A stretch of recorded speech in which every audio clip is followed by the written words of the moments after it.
Welcome to our Pharma Topics channel, which aims at simplifying the pharmacy subjects and allied health sciences subjects. Let us see the estimation of serum biochemical parameters by semi-autoanalyzer.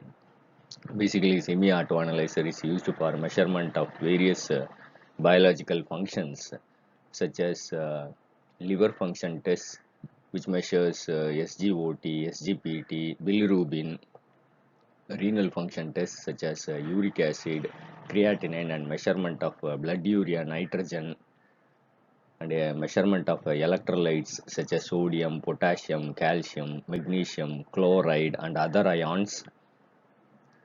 Lipid profile can be estimated such as LDL, TGL, HDL, total cholesterol, and even organ function tests for the vital organs can be performed using semi-auto-analyzer.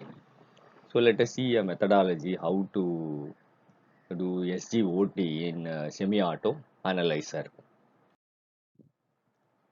So the procedure involves four test tubes: blank, standard, test, and control.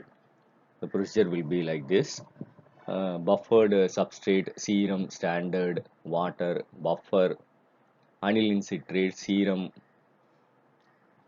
and dinitrophenyl hydrazine with sodium hydroxide are the reagents which are needed for this experiment.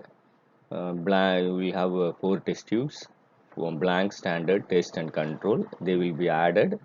Will be incubated at 37 degree centigrade for 30 minutes. Finally, dinitrophenyl hydrazine and aniline citrate will be added to get conversion of the glutarate from the serum SGPT, that is serum glutamic oxaloacetate transaminase. A new glutarate will be formed, which will be measured colorimetrically or spectrophotometrically. So the formula will be the test minus control by standard into standard units, that is 16 international units. The normal serum AST or SGOT ranges from 5 to 40 international units per liter. So this is the nutshell information of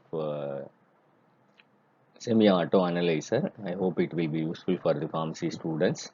Thank you for listening. Happy learning. Kindly share this to your friends. Kindly subscribe to our Pharma Topics channel for more videos and encourage us. Thank you.